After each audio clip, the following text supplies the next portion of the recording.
لا إله إلا الله.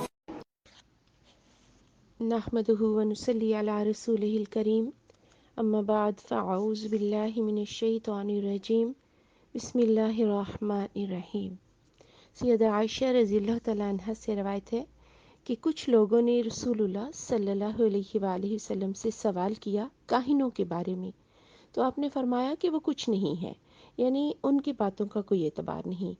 انہوں نے عرض کیا کہ اللہ کے رسول صلی اللہ علیہ وآلہ وسلم وہ بعض دفعہ ہمیں کسی چیز کے بارے میں بتاتے ہیں اور وہ بات سچ نکلتی ہے، تو رسول اللہ صلی اللہ علیہ وآلہ وسلم نے فرمایا یہ سچ ہے، اسے جن فرشتوں سے اچک لیتا ہے اور دوست کے کان میں ڈال دیتا ہے، بس وہ اس کے ساتھ 100 جھوٹ ملا لیتا ہے۔ یہ متفق علیہ حدیث ہے۔ اسی طرح صحیح مسلم میں سیدہ صفیہ بنت ابی عبید بعض ازواج مطہرات رضی اللہ عنہم سے روایت کرتی ہیں کہ رسول اللہ صلی اللہ علیہ وآلہ وسلم نے فرمایا جو شخص کسی عراف کے پاس آئے اور اس سے کسی چیز کے بارے میں پوچھے اور اس کو سچ مانے تو اس کی 40 دن کی نماز قبول نہیں کی جائے گی۔ یہ صحیح مسلم کی حدیث ہے۔ تو ان دونوں حدیثوں میں لفظ کاہن اور عراف اور اسی طرح لفظ نجومی، یہ تینوں تھوڑے تھوڑے فرق کے ساتھ ایک ہی بات ہے۔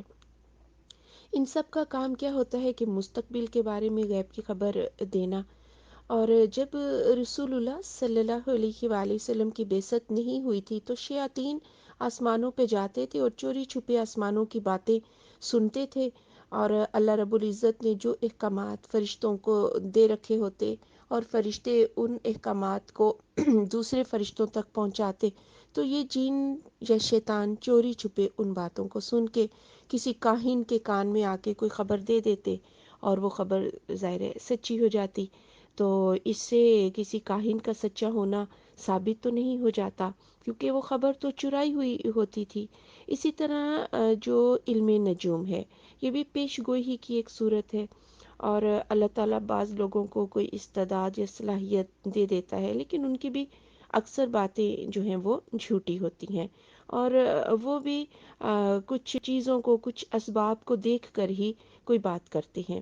اسی طرح عراف جو ہے وہ بھی کچھ اسباب کو کچھ چیزوں کو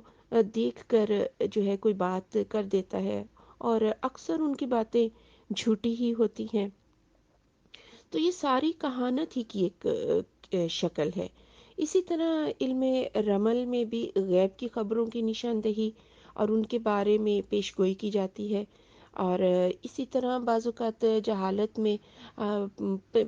پرندوں کو اڑایا جاتا تھا کنکری مار کے یا جو وغیرہ ڈال کے،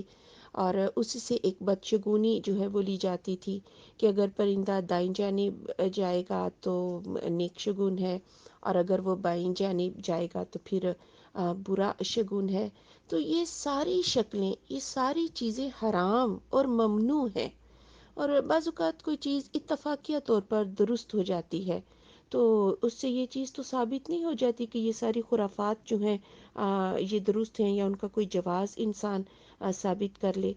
اور جو دوسری حدیث بیان ہوئی کہ 40 دن تک ان کی جو نماز ہے وہ قبول نہیں کی جائے گی، تو یہ دیکھیں کہ یہ کتنا بڑا گناہ ہے کہ انسان کی 40 دن کی نمازیں جو ہیں یہ برباد ہو جائے۔ اور ہمارے ہاں تو یہ ہوتا ہے کہ جب کسی کی کوئی چوری ہو جائے تو اس کا سراغ، چور کا سراغ پانے کے لیے کبھی تو کسی کے ناخن میں تلاش کیا جاتا ہے، کبھی کسی ایسے مدعیان غیب جو ہے ان کے ذریعے سے اس کا